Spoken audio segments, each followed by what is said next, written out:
Hello everyone, welcome to Divya education. आज है 21 अगस्त और 21 अगस्त से रिलेटेड हमारे जितने भी इम्पोर्टेंट क्वेश्चन बन सकते हैं करंट अफेयर के, जो कि हमारे किसी भी कम्पिटिटिव एग्जाम के लिए इम्पोर्टेंट हो सकते हैं, उन सभी को हम लोग इस वीडियो में सॉल्व करेंगे। ठीक है। सो यदि बात करें कल के अभ्यास प्रश्न की, तो यहाँ पे पूछा गया था पूर्व भारतीय कप्तान यानी कि महेंद्र सिंह धोनी ने 15 अगस्त को अंतर्राष्ट्रीय क्रिकेट से संन्यास का फैसला किया है। धोनी की कप्तानी में भारतीय टीम विजेता बना था। ठीक है। यानी कि पूर्व भारतीय कप्तान मतलब कि अभी प्रेजेंट टाइम में भारतीय कप्तान कौन है? विराट सिंह कोहली है। इनके पहले कौन थे? तो महेंद्र सिंह धोनी है। ठीक है। इसीलिए यहाँ पे पूर्व भारतीय कप्तान दिया गया है। तो अभी जो इन्होंने हाल ही में संन्यास ले लिया है, इनके संदर्भ में कौन कौन सी बातें सही है ये बताना हमको। ठीक है। तो इसमें पहला है T20 विश्व कप जीता उन्होंने। उसके बाद बात करें वनडे विश्व कप जीता या कि चैंपियंस ट्रॉफी जीती। ठीक है। तो इनमें से हमको बताना है कि तीनों ही सही है या कि 1, 2 या 3 सही है। इसमें हमारा पहला है केवल 1, दूसरा है केवल 2, तीसरा है हमारा 1 और 2 और चौथा है हमारा 1, 2 और 3। तो इसका राइट आंसर हमारा क्या हो जाएगा? 1, 2 और 3। उसके बाद इसकी व्याख्या की बात करें तो यहाँ पे बताया जा रहा है कि धोनी भारतीय क्रिकेट टीम के सबसे कामयाब कप्तानों में से एक हैं। उनकी कप्तानी में ही 2007 में भारत ने पहले वर्ल्ड T20 का खिताब जीता था। इसके बाद श्रीलंका के खिलाफ वानखेड़े स्टेडियम में 2 अप्रैल 2011 को उनकी कप्तानी में भारत ने करीब 28 साल बाद वर्ल्ड कप जीता था। ठीक है। यानी कि किसके खिलाफ जीता था, कब जीता था और किस स्टेडियम में जीते थे, ये सारा हमको पता होना चाहिए। जो 2011 का वर्ल्ड कप हुआ था वो श्रीलंका के खिलाफ भारत वाले जीते थे और वहाँ पे कप्तानी कौन कर रहे थे? महेंद्र सिंह धोनी। किस स्टेडियम में ये मैच हुआ था? तो वानखेड़े स्टेडियम में हुआ था। ठीक है। कब हुआ था? 2 अप्रैल 2011 को। और करीब 28 साल बाद भारत क्या हुए थे? मतलब वर्ल्ड कप में शामिल हुए थे, उसके बाद विजेता भी हुए थे। ठीक है। उसके बाद आता है हमारा कि वहाँ पे क्या हुआ कि उन्होंने साल 2013 में चैंपियंस ट्रॉफी पर भी कब्जा किया। वह पहले कप्तान बने जिन्होंने तीनों ICC ट्रॉफी जीती है। ठीक है। यानी कि वो पहले अभी तक के ऐसे कप्तान बने जिन्होंने T20 world cup, one day world cup और उसके बाद चैंपियनशिप की भी ट्रॉफी जीती है। उसके बाद अब हम बात करें नेक्स्ट क्वेश्चन की, तो यहाँ पे हमारा अगला क्वेश्चन है, निम्न में से किस देश ने राष्ट्रीय सुरक्षा का हवाला देते हुए चीनी ऐप्स यानी कि IQIYI और टेंसेंट पर बैन लगा दिया है? तो इसमें हमारा हो जाएगा ताइवान, दूसरा इराक, तीसरा ईरान और चौथा हमारा पाकिस्तान। तो इसका राइट आंसर हमारा हो जाएगा ताइवान। उसके बाद हम बात करें तो यहाँ पे बताया जा रहा है कि ताइवान ने क्या किया है कि चीनी स्ट्रीमिंग प्लेटफॉर्म यानी कि IQU और यहाँ पे बात करें तो IQIYI और टेंसेंट के संचार की तरह से रोक लगा दी है। और हाल ही में पता है कि भारत में भी कई सारे मतलब कि 59 ऐप चीनी जो ऐप्स थे उनमें प्रतिबंध लगाया गया है। तो अब उसके बाद भारत के बाद ये कौन फैसला लिया है? तो ताइवान ने। ठीक है। यहाँ पे क्या हुआ कि ताइवान के आर्थिक मामलों के मंत्रालय ने कहा कि यह कदम चीनी मीडिया कंपनियों के प्रभाव वाली सहायक कंपनियों के माध्यम से ताइवान में अपनी सामग्री भेजने से रोकने हेतु उठाया गया है। ताइवान की तरफ से कहा गया कि इस फैसले के बाद व्यक्तियों, कंपनियों और अन्य संगठनों को चीन में इंटरनेट के माध्यम से आने वाली सामग्री को 3 सितंबर से देश में प्रतिबंधित कर देगा। ठीक है। उसके बाद हम बात करें अगले क्वेश्चन की, तो हमारा अगला क्वेश्चन है कि किस राज्य सरकार ने सभी सेवारत व सेवानिवृत्त सैनिकों को ग्राम पंचायत प्रॉपर्टी टैक्स से छूट देने का फैसला किया है? तो इसमें पहला हमारा बिहार, दूसरा है पंजाब, तीसरा है महाराष्ट्र और चौथा है राजस्थान। तो इसका राइट आंसर हमारा क्या हो जाएगा? इसका राइट आंसर हो जाएगा हमारा महाराष्ट्र। उसके बाद बात करें इसकी व्याख्या की, तो यहाँ पे बताया जा रहा है कि महाराष्ट्र सरकार ने क्या किया है कि सभी सेवारत व सेवानिवृत्त सैनिकों को ग्राम पंचायत प्रॉपर्टी टैक्स से छूट देने का फैसला किया है। अभी तक रक्षा वीरता पुरस्कार पाने वाले सैनिकों या उनके आश्रितों को ग्राम पंचायत प्रॉपर्टी टैक्स से छूट दी जाती थी। महाराष्ट्र के कृषि मंत्री दादाजी भुसे की सलाह पर अब छूट मतलब छूट का दायरा सभी सेवारत और सेवानिवृत्त सैनिकों के लिए बढ़ाया गया है। ठीक है, उसके बाद हम बात करें अगले क्वेश्चन की, तो यहाँ पे हमारा अगला क्वेश्चन है, गूगल ने भारत में रोजगार आवेदन हेतु निम्न में से किस ऐप को लॉन्च किया है। इसमें पहला है कोरमो जॉब्स ऐप, दूसरा है हमारा एन जी पे जॉब्स ऐप, और तीसरा है हमारा वाई हट के ऐप, और चौथा है हमारा प्रवासी रोजगार ऐप। तो इसका हमारा राइट आंसर हो जाएगा कोरमो जॉब्स ऐप। उसके बाद हम बात करें यहाँ पे व्याख्या की, तो बताया जा रहा है कि गूगल भारत के एक ऐप लेकर आ रही है, मतलब भारत में एक ऐप लेकर आ रही है जिसकी मदद से लोगों को क्या होगा कि नौकरी ढूंढने और उसके लिए अप्लाई करने में आसानी होगी। इस एंड्रॉयड ऐप का नाम कोरमो जॉब्स होगी। गूगल के इस ऐप के जरिए देश भर में खाली पदों को तलाशने में मदद मिलेगी। इस ऐप से नौकरी तलाश करने वालों को मदद मिलेगी और वे भारत में अपनी पसंद की नौकरियां तलाश कर सकेंगे और आवेदन कर सकेंगे। ठीक है, उसके बाद हम बात करें अगले क्वेश्चन की, तो हमारा यहाँ पे अगला क्वेश्चन है कि ड्रीम 11 ने कितने करोड़ रुपए में आईपीएल 2020 सीजन के लिए स्पॉन्सरशिप और राइट्स खरीदे हैं। तो इसमें से हमारा पहला है 122 करोड़ रुपए, दूसरा है 332 करोड़ रुपए, तीसरा है 282 करोड़ रुपए, और चौथा है हमारा 222 करोड़ रुपए। ठीक है, तो इसका राइट आंसर हमारा क्या हो जाएगा 222 करोड़ रुपए। उसके बाद यहाँ पे यदि हम व्याख्या की बात करें तो क्या बताया जा रहा है कि ड्रीम 11 ने क्या किया है कि चीनी कंपनी वीवो की जगह लगभग 4 महीने के लिए टाइटल प्रयोजन का अधिकार हासिल किया। ये कॉन्ट्रैक्ट 18 अगस्त से 31 दिसंबर 2020 तक के लिए है।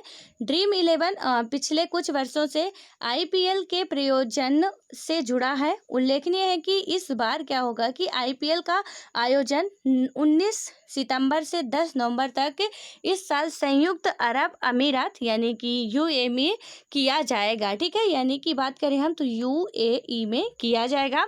उसके बाद यहाँ पे आता है हमारा अगला क्वेश्चन।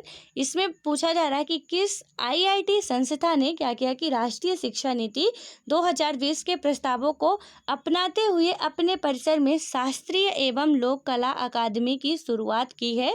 तो इसमें से पहला है आईआईटी कानपुर, दूसरा है आईआईटी खड़गपुर, तीसरा है हमारा आईआईटी दिल्ली, और चौथा है हमारा आईआईटी मद्रास।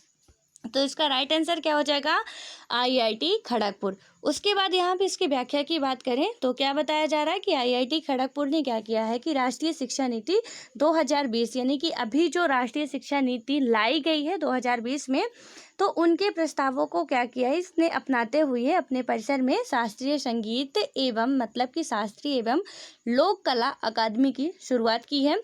इसके साथ ही शास्त्रीय और लोक कला अकादमी शुरू करने वाला आईआईटी खड़गपुर देश का पहला संस्थान बन गया है। भारतीय प्रौद्योगिकी संस्थान में इस तरह की अकादमी को शुरू करने का उद्देश्य संस्थान के छात्र छात्राओं की रचनात्मक प्रतिभा को बढ़ावा देना है। ठीक है, देन नेक्स्ट क्वेश्चन की यदि हम बात करें तो यहाँ पे पूछा जा रहा है कि स्पोर्ट्स आईवीआर ब्रांड यानी कि ओ केली ने किस भारतीय क्रिकेटर को भारत में 2 साल के लिए अपना ब्रांड एम्बेसडर बनाया है। तो यहाँ पे हमारा हो जाएगा विराट कोहली, दूसरा है हमारा रोहित शर्मा, तीसरा रविंद्र जडेजा, और चौथा है हमारा सचिन तेंदुलकर। तो इसका राइट आंसर हमारा हो जाएगा रोहित शर्मा। उसके बाद यहाँ पे व्याख्या की बात करें तो बताया जा रहा है कि स्पोर्ट आईवीआर ब्रांड यानी कि ओकली या OAKLEY ने भारतीय क्रिकेटर रोहित शर्मा को भारत में 2 साल के लिए अपना ब्रांड एम्बेसडर बनाया है। इस साझेदारी के तहत रोहित शर्मा विशेष रूप से स्पोर्ट्स लेंस के लिए तैयार किए गए हैं और पेटेंट प्रेज तकनीकी से लैस ओकले आईवीआर पहने होंगे। इस साझेदारी में रोहित शर्मा पिच पर और पिच से दूर ब्रांड के प्रदर्शन पर नजर रखेंगे। वह विराट कोहली, युवराज सिंह और मिलिंद सोमन की श्रेणी में शामिल हो चुके हैं जिन्होंने पहले ब्रांड का समर्थन किया है। ठीक है, देन अगले क्वेश्चन की बात करें तो यहाँ पे हमारा अगला क्वेश्चन है स्वच्छ सर्वेक्षण 2020 के अनुसार निम्नलिखित में से सबसे साफ शहर कौन सा है। तो यहाँ पे पहला हमारा इंदौर, दूसरा है हमारा चंडीगढ़, तीसरा है हमारा रायपुर और चौथा है हमारा पुणे। तो इसका राइट आंसर हमारा क्या हो जाएगा? इसका राइट आंसर होगा अपना इंदौर। ठीक है। देन उसके बाद बात करते हैं यहाँ पे इसकी व्याख्या की। तो बताया जा रहा है कि स्वच्छ सर्वेक्षण 2020 के अनुसार मध्य प्रदेश का इंदौर शहर, मतलब कि इंदौर शहर जो है वो देश भर में लगातार चौथी बार सबसे साफ शहर घोषित किया गया। स्वच्छ सर्वेक्षण 2020 स्वच्छ भारत मिशन अभियान के अंतर्गत केंद्र द्वारा कराया जाने वाला सफाई को लेकर एक वार्षिक सर्वेक्षण है। ठीक है। तो ये जो स्वच्छता सर्वेक्षण कराया जाता है, यानी कि जो ये किसके द्वारा कराया जाता है? तो ये केंद्र सरकार के द्वारा कराया जाता है। ठीक है। और इसमें से जब से ये लागू किया गया है, यानी कि ये अधिनियम लाया गया था, अभियान चलाया गया जब से स्वच्छ भारत मिशन का, तो यहाँ पे इंदौर लगातार पहले नंबर पे आ रहा है। ठीक है। ये चौथी बार है जबकि मध्य प्रदेश का इंदौर शहर सबसे साफ शहरों में से एक माना गया है। उसके बाद हम बात करते हैं अगले क्वेश्चन की। तो यहाँ पे हमारा अगला क्वेश्चन है, किस देश की महिला क्रिकेट टीम की ऑलराउंडर लॉरा मार्श ने क्रिकेट के सभी प्रारूपों से संन्यास का ऐलान किया है? तो यहाँ पे पहला होगा हमारा ऑस्ट्रेलिया, दूसरा है न्यूजीलैंड, तीसरा इंग्लैंड, चौथा है वेस्ट इंडीज। तो इसका राइट आंसर हमारा क्या हो जाएगा? इंग्लैंड। उसके बाद बात करें यहाँ पे इसकी व्याख्या की। तो बताया जा रहा है कि इंग्लैंड विश्व कप विजेता ऑलराउंडर लॉरा मार्श ने क्रिकेट के सभी फॉर्मेट्स से संन्यास, मतलब कि जितने भी फॉर्मेट्स है उनसे संन्यास लेने की घोषणा की है। वे साल 2017 में विश्व कप जीतने वाली इंग्लैंड महिला टीम की प्रमुख सदस्य थी लॉरा, यानी कि 2017 में। ठीक है। तो लॉरा मार्श ने अपने अंतर्राष्ट्रीय करियर के दौरान 9 टेस्ट, 103 वनडे और 67 T20 मैच खेले। वह सभी प्रारूपों में कुल 1588 रन बनाए और 217 विकेट भी हासिल किए। उन्होंने 206 में टेस्ट में अपने करियर की शुरुआत एक तेज गेंदबाज के रूप में की, लेकिन बाद में उन्होंने स्पिन गेंदबाज के रूप में करियर को आगे बढ़ाया। उसके बाद हम बात करें अगले क्वेश्चन की। तो यहाँ पे हमारा अगला क्वेश्चन है, निम्नलिखित में से कौन सी सबसे तेज चार्ज होने वाली विद्युत वाहन है? तो यहाँ पे है टेस्ला, दूसरा है लूसिड एयर सेडान और तीसरा हमारा रेवा, चौथा है हमारा विद्युत।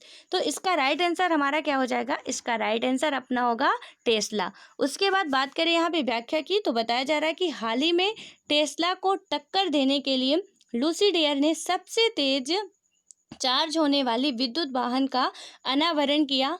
यदि नेटवर्क स्थित कंपनी की माने तो यह विद्युत वाहन मात्र 20 मिनट में चार्ज कर, मतलब चार्ज पर कितने किलोमीटर की यहाँ पे 500 किलोमीटर तक की यात्रा पूरी कर सकती है।